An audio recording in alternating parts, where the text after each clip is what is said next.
2200 विदेशी तबलीगी जमातियों को उनके देश तक पहुंचाने के लिए सुप्रीम कोर्ट में केस चल रहा है।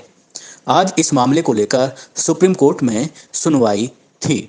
अभी पेशी कंक्लूड हुई और ये बात कोर्ट में आज सॉलिसिटर जनरल साहब पेश हुए सेंट्रल गवर्नमेंट की तरफ से, और उनसे कोर्ट ने एक बहुत सीधा साफ सवाल ये पूछा।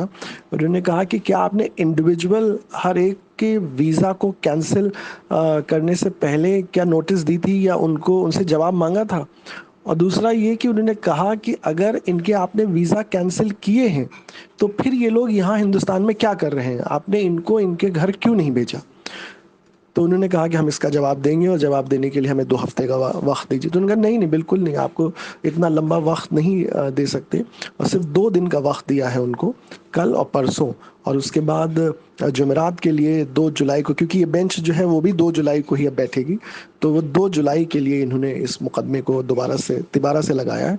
और उन्होंने ये कहा कि आप सेंट्रल गवर्नमेंट से कि आप जवाब दीजिए इस बात का, ये एक्सप्लेन कीजिए कि आपने वीज़ा अगर इनके कैंसिल किए हैं या नहीं किए हैं, और अगर किए हैं वीज़ा इनके कैंसिल तो फिर ये लोग यहाँ क्या कर रहे हैं, इनको इनके घर आपने क्यों नहीं भेजा।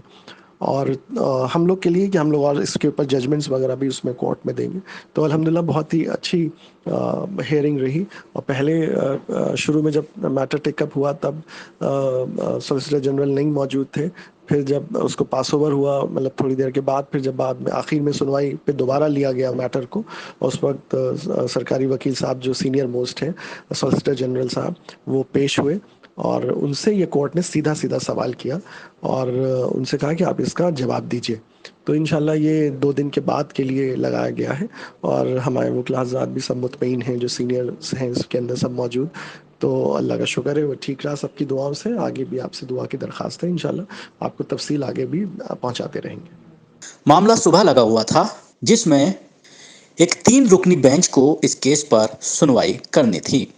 Justice A.M. Khanwilkar, justice Dinesh Maheshwari and justice Sanjiv Khanna, इन तीनों जज साहिबान की बेंच ने आज इस मामले पर सुनवाई की, जिसमें सेंट्रल गवर्नमेंट के सॉलिसिटर जनरल तुषार मेहता से ये पूछा कि आपने तमाम विदेशी नागरिकों का वीज़ा कैंसिल करने के लिए क्या उनको पहले से कोई नोटिस दिया था, जिस पर तुषार मेहता ने कहा कि नहीं। उसके बाद कोर्ट ने उनसे ये पूछा कि अगर आपने इनके वीज़ा कैंसिल कर दिए हैं तो इनको इनके देश तक पहुंचाने के लिए किस तरह के इंतजामात किए गए, इनको इनके देश तक क्यों नहीं पहुंचाया गया। इस पर सॉलिसिटर जनरल ने यह कहा कि उन्हें 2 हफ्ते का वक्त चाहिए और 2 हफ्ते के बाद वो इसका जवाब कोर्ट को देंगे। कोर्ट ने 2 हफ्ते का वक्त देने से इनकार कर दिया और कहा नहीं, इस मामले में काफी लंबा वक्त गुजर चुका है, अब इसमें और समय नहीं दिया जा सकता। 2 दिन बाद इस पूरे मामले पर सुनवाई होगी, यानी 2 जुलाई को गुरुवार के दिन दोबारा से इस मामले को सुना जाएगा। कोर्ट के आज इस रवैये से ये बात सामने आ रही है कि कोर्ट अब इस पूरे मामले का निपटारा करना चाहती है और विदेशी नागरिक जो तकरीबन 2200 हैं, हिंदुस्तान में फंसे हुए हैं, उनको उनके मुल्क भेजना चाहती है, जिसके लिए 2 जुलाई को कोई फैसला आने की उम्मीद की जा रही है।